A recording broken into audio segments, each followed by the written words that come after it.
Sa latest vlog ng Tres Marias ay kasama ni Ma'am Nida si Mylene, Nanita at si Russell. Wala si Zinia kasi nasa taas ito nagsasampay ng mga damit, dagdag ni Ma'am Nida na magwa-washing sila. Tuturuan ni Mylene at Nanita si Russell kung paano gumamit ng washing machine. Ipinaliwanag ni Ma'am Nida na ang washing machine nila ay wala pang nakakonect na hose, hindi ito automatic. Dagdag ni Ma'am Nida na ito yung makalumang washing machine, hindi kontento si Ma'am Nida sa pagtanggal ng dumi gamit ang automatic. Pinakita na ni Ma'am Nida kay Russell ang loob ng dryer, nagtataka kasi si Russell kung bakit mabilis lang matuyo ang mga damit. Tinanong siya ni Ma'am Nida kung ngayon lang ba ito gagamit. Sumagot si Russell na opo at sinabing nagulat siya sa washing, kung bakit naalis yung mga dumi at saka umiikot. Paliwanag ni Ma'am Nida kay Russell na kung may puti, unahin ang puti at sa washing hindi lahat ng dumi matatanggal kaya minsan kailangan kusot-kusotin din. Pero kung may pawis lang ay okay lang sa washing.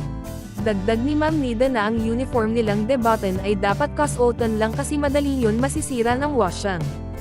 Itinuro na ni Ma'am Nida kay Russell ang control sa washing, pinaliwanag isa-isa ni Ma'am Nida kung paano at kung para saan ito. Nilagyan na ni Mylene ng powder ang washing, pagkatapos ay inoperate ito ni Ma'am Nida habang nakamasid naman si Russell. Nilagyan na ni Mylene ng mga damit at nagtanong naman si Russell kay Ma'am Nida tungkol sa isang control. Aliw na aliw si Russell sa umiikot na tubig at tinanong siya ni Ma'am Nida kung alam na ba nito paano gumamit sa washing. Sumagot naman si Russell na opo. Tinanong naman siya ni Ma'am Nida kung ano ang gagawin pagkatapos mag-washing. Ngumiti lang si Russell kaya ipinaliwanag ni Ma'am Nida sa kanya na kunin ang mga damit, pipigain, banlawan at pagkabanlo lalagyan na ng downy tapos diretso na siya sa drawer. Tinanong niya si Russell kung nakuha ba nito ang mga tinuturo niya. Sumagot naman si Russell na opo. Tawang-tawa naman si Russell sa dami ng bola, kaya biniro nitong papahiran ng bola si Mylene at Nanita. Tuwang-tuwa naman si Ma'am Nida sa pagkukulitan ng tatlo. Tapos magtawanan ay sinamahan na ni Russell si Mylene at Nanita sa pagkukusot ng damit. Natanong naman ni Ma'am Nida si Russell kung ano ang pakiramdam nito kahapon pagkatapos pagsabihan ni Sir Paul. Dapat kasi susunduan na ni Sir Paul si Russell kahapon para lumipat na sa kanila kasama si Inay. Tinanong ulit niya si Russell kung ano ang nararamdaman nito nung sinabihan na siyang lilipat na. Sumagot naman si Russell na nalungkot siya kasi nasanay na siya kina Ma'am Nida at mas masaya sa bahay nila. Natawa naman si Mylene, Nanita at Ma'am Nida sa naging sagot ni Russell. Biniro naman ni Mylene at Nanita si Ma'am Nida na umutot daw ito. Tumanggi naman si Ma'am Nida na hindi siya ang umutot at sinabing baka si Mylene.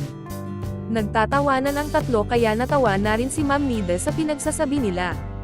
Tinanong niya ulit si Russell kung talaga bang dito lang ito at hindi na kay Inay. Sumagot naman si Russell na opo. Pinaalala ni Ma'am Nida kay Russell na sasabay sa rules ng bahay, katulad ng cellphone may oras at mag-aaral. Dagdag ni Ma'am Nida na kaya sila napunta dito ay para mag-aral kaya dapat mag-aral ng mabuti. Kinaumagahan ay binati sila ni Ma'am Nida ng good morning habang nagtutupi ng mga damit. Natuwa naman si Ma'am Nida kay Nanita dahil marunong na itong magtopi ng kanyang underwear, dati ang gulo-gulo ng gamit nito.